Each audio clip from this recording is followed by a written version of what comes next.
Hello, and welcome to Parenting Today.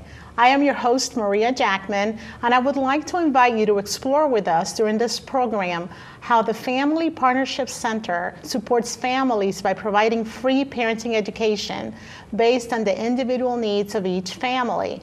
I hope everyone had a nice summer and is settling into the back-to-school routine. Today, we will be covering a timely topic: how parents can help their children succeed in school. The process of learning has to do with more than just your child having a high IQ or being smart. Learning starts at home, and parents have a tremendous influence on how effectively their children will learn and what kind of school experience they will have. The main goal of today's program is to show parents how, together with their children's teacher, they can foster an environment where learning becomes fun. We will explore techniques that will minimize the daily battles with homework, and lastly, how encouragement, routines, and setting a good example can help our children succeed in school and beyond. Today, and I want you to welcome with me to our program, is Jillian Fulham. Hi. Jessica Perez Maqueda. Hi, Maria. And Ellie De Leon. Hello. Welcome. It's so nice to have you guys here today. Thank you for having us. Thank you. I have in front of me some comments and questions that our viewers have actually called in and asked. So what I'm going to do, I'm going to read the question, and then please feel free to just answer as you are led. Rachel from Mayaca writes, what is the purpose for teachers to give homework to their students every day, and why so much reading? Oh, Maria, I would like to answer to that question. Sure. As a former teacher, I think it's essential to create habits at home. When we start with young children, it's to get them used to work at home on their own a little bit. There's this 10-second rule applied to if the child is 3 years old, we do 3 minutes, or if it's 10 years old, it's 10 minutes, according like that. But it's mostly to create habit at home. Okay. For older students, it's a good way to see if your child is able to do the work that was originally taught in class on his own. So it's a good way for parents to test, is my child struggling? Did he reach the goals? So it's a good way to supervise. The reading. That's a good one, because a lot of people say so much reading. So much reading. As adults, we read the paper. That's a good way for us to find out about the world.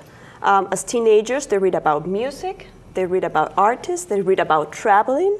So it's a tool that a person would have in the future to expand the knowledge. So as a child, it's a good way to improve your vocabulary, to get to know the world, that it's more outside than just your family environment, and to give them a skill for the future. If they need to do research, they have more options to. So it's a building skill. Absolutely. Reading, I think it's good. It's not just reading and just for no reason. There's a purpose in the long term, and I think creating that habit from the very beginning when they're young, it's good. It should be promoted by parents. We should see it with our kids and model that and read with them, I think. Sure. And hopefully parents have been reading to their children before they ever go to school. Mm-hmm. And I guess I would encourage parents not to stop reading to their children and with their children once they learn how to read, because they are going to be able to read, certainly, but not at the level they've been used to listening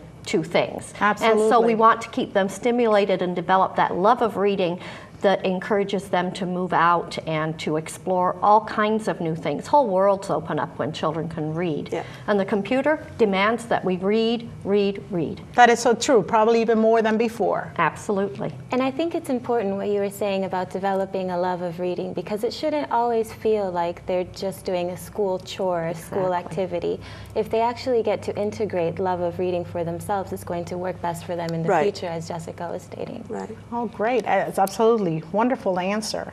Okay, Luisa from Bradenton writes, help, I'm a single mom with 3 children, a first grader, a third grader, and a fourth grader. Boy, she's got her hands full. Yep. How can I organize myself? It seems like I spend every night doing homework, and by nightfall I'm exhausted. Boy, that's a hard one. Poor lady, and certainly many people can identify with this. You spend your entire evening trying and struggling with children, especially those who are a little more challenged. I think the most important thing is to have a plan. If you've thought about it beforehand, and if you haven't thought about it yet, certainly start thinking about it now. Sure. And decide how your evening will look. Decide when homework will occur, where it will occur, and how. Is the TV a detriment? Is it something that needs to be turned off? Are the children on the computer but not doing schoolwork? Does that need to be controlled? Do they have their iPods out but they're not very interested in doing math or reading or other forms of homework? Sure, makes sense. We have to develop a system and then repeat, repeat, repeat. As Jessica mentioned earlier, it's the habits that we develop that will stay with us. And as long as the children know where and when and how they're going to do their homework, they're going to fall into that pattern every day. So this is just like another routine, because we hear a lot about routines for bedtime, for waking up. So homework really should be a whole routine in itself also, so we know what to expect and they know what to expect. Absolutely. Is that what I'm hearing? Yeah, it affects the whole family. So if you want harmony when you're at home, after the parent's done working, the child is done at school, and we gather together for homework, it should be done in a way. Planning is essential, I think, because they know what's coming, what to expect. Sure. And to do it in a smooth way, it does help, because it's going to be something that the family is going to be doing together. Mom is cooking, the child is doing homework. It's not that we don't have to sit down and do homework for them, but to do it together. And I think structure and planning ahead does help a lot. Well, sure, because if a parent has a good attitude, because they're not stressed because they've already planned Right. it, that's going to be transmitted to their children, don't you think? Yeah. Yes, Yeah. and I think parents have to be a resource for their children during homework, but not doing homework.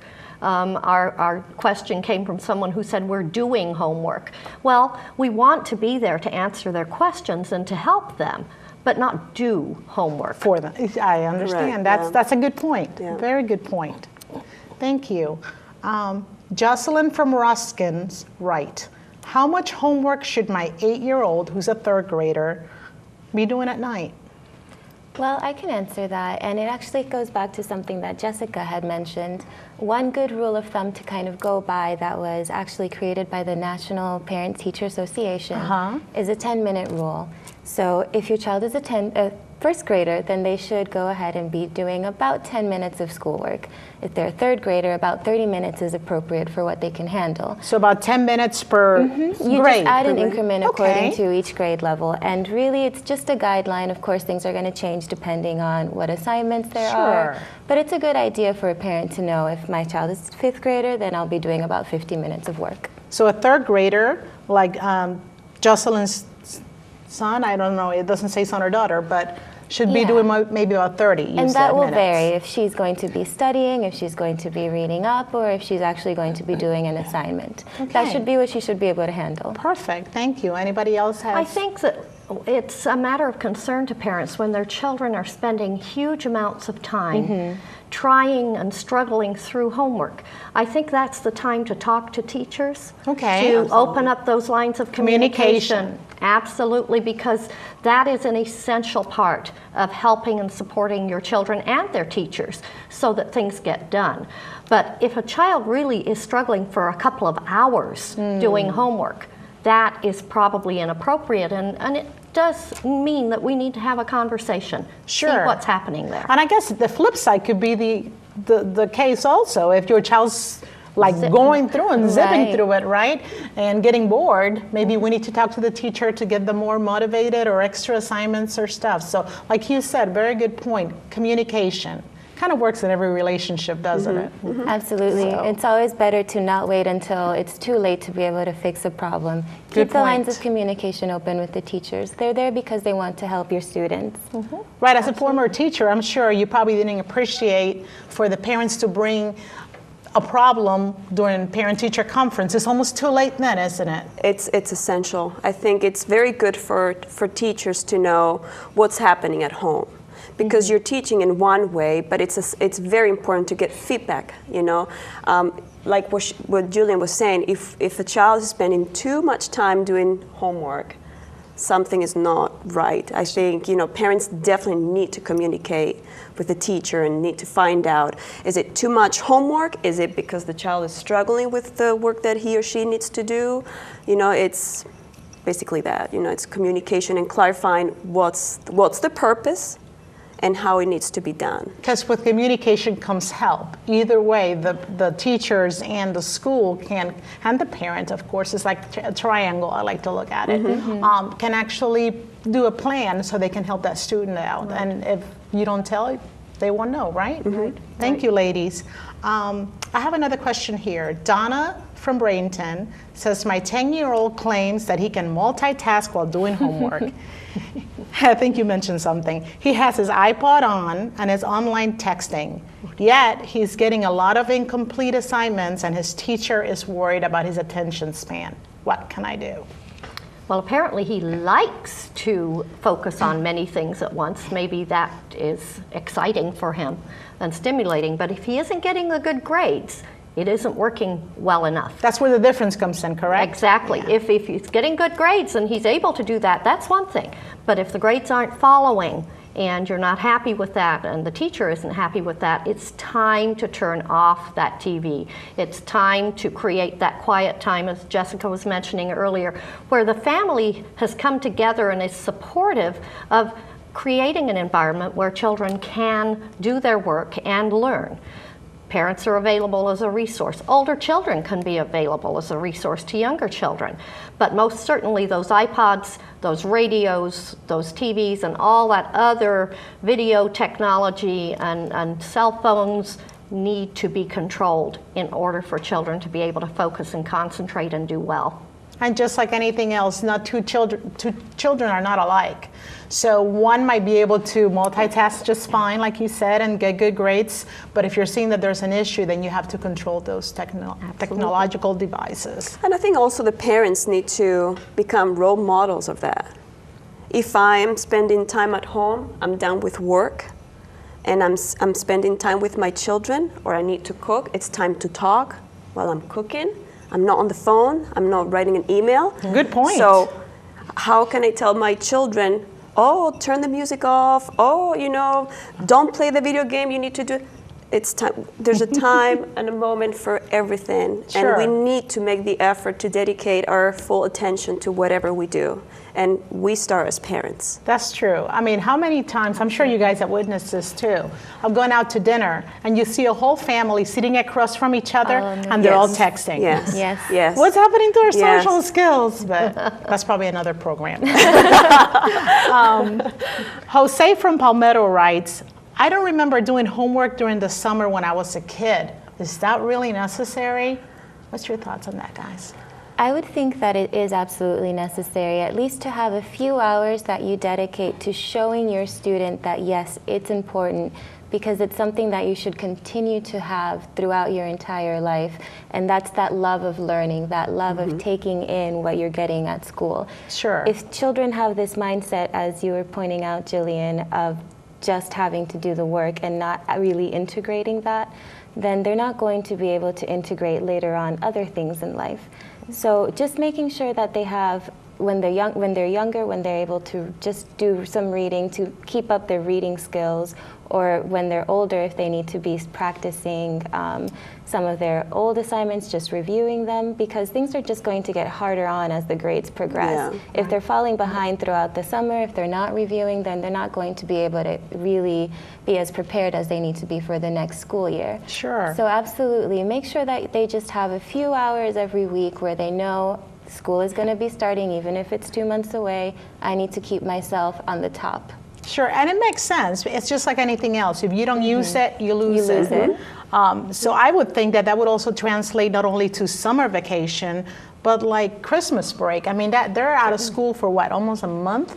It's a long time. It's a long time. So I think any time that a child stops doing something like you guys were saying on a routine basis, I mean, and it becomes part of, this is a good thing. It's a positive thing to learn. It's a positive thing to read. Yeah. It's not like, ooh, I got to do it. Right. And you're absolutely right. The parents' attitude towards learning, what they're projecting, it's going to influence how the children react. So very good point. Now, this comes from Sarah from Mayaca, and she writes, how can a non-English speaking family help with their children's homework? And I think that's a real problem here in Manatee County because we are such a diverse population, which is wonderful, but language can become a barrier. Does anybody want to tackle that one? Well, I think luckily the schools have a department called ESOL, which is for non-English speakers. Okay. And they have specialists working with these children.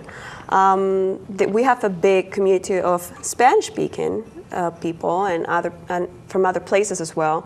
So the first thing will be, as a parent coming from another place, will be to talk to the ESOL teacher and to talk to the principal, and if possible, talk to those teachers that will be working with the child, and explain what are the difficulties. So the language would probably be the main reason why we're talking to the ESOL teacher. How can we help from home this child who's struggling with the English? Sure. First of all, is to find a partner in class. Find a friend, a couple friends from the same class, get their phone number, ask them about the homework that is for that day, or have them over to come to your place and do homework with your child. Try to find other people to support you. Don't say... Like a team. Like a team, you're not alone. Language is just one more thing that you can fight and you can overcome, Yeah. and definitely ask for help, communication with the school and with the people that are in the class with your child to work with them. Those are great. Does anybody want to add anything Good program. else? I wasn't aware of that program. That sounds wonderful. That's great. And it's for any other language other than English, correct? Am I Right, yes. right. The ESOL program is open for any language. Any other and language. the specialists, they don't teach, depending on if it's a person that speaks Spanish, I have an ESOL teacher that only teaches or helps children who know Spanish. The ESOL teacher is there to promote and let them improve their English, so they put them in different levels, and they Sure. have programs on computers, so they work independently, and then they also have assistants and help to do their work in class with the ESOL teacher. That's great. That's really good. And There again. Go the ahead. teachers should be able to communicate with you about any concerns that you have. But also, in most schools, there's someone called a parent liaison. And if there's any problem communicating with that ESOL teacher, say maybe they do not speak your language, Sure. as long as you're able to present yourself to the parent liaison or to someone in the school, maybe it's the registrar, and explain as much as I speak this language Sure. and I need this assistance for this child, they should be able to find you a translator to just let you know what's going on in the schools, maybe help translate the agendas, so at least you know what assignments your student should have. That's great. So help is there. It's just there again. It is. Communication is the is. key. Yes. Okay. Katrina from Parrish asks, how does my child's developmental age influence how I should approach homework? My son's 7 years old and driving me crazy. I am confused. It's back to that time frame question from earlier. And your child's learning style comes into play here too. Their temperament, what they're capable of accomplishing in a given amount of time. And I think you have to pay attention to how they learn. Sure. Some children can learn best by jumping up and down and running around and having hands-on activities, where others are better able to sit quietly and focus in with their head down a little bit more. But knowing what your child's style is and whether they'll need breaks along the way, whether they can focus for 10 minutes but then they've got to get up and move, all of those things are very important in just knowing who your child is and how they learn. You brought up a very good point. Absolutely. Temperament is huge. Yes. It is. I think we all have seen, and even my own children. I have one that can come home from school and do it all at once, no problem.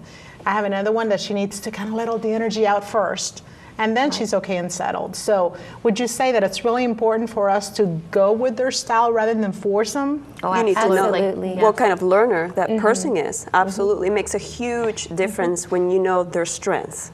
Right. If it's kinesthetic, needs movement, provide that. And then, he or she will be ready, like Jillian said, to do the work. Right. If it needs, quiet time or more, on his own or more individual, provide that. We And I all learn in think, different ways. Giving the child a choice where one is available. In other words, let's talk about homework. Would you prefer to do your homework as soon as you get home, or would you like a snack first? Oh, I like that. You ask them. Ask them. Get their input as they get a little bit older. That also gives them a little bit of control. And children like to feel that they're steering their own ship once in a while. Sure. A lot of the time sometimes. Well, especially because when you think about it, going back to the comments all of you have made, we're creating habits that are going to last a lifetime. And we're not going to be sitting next to them in college, hoping We that don't they're- want that. And we don't want that We either. don't want that. So if we can actually just let them steer their way and just guide them along the way.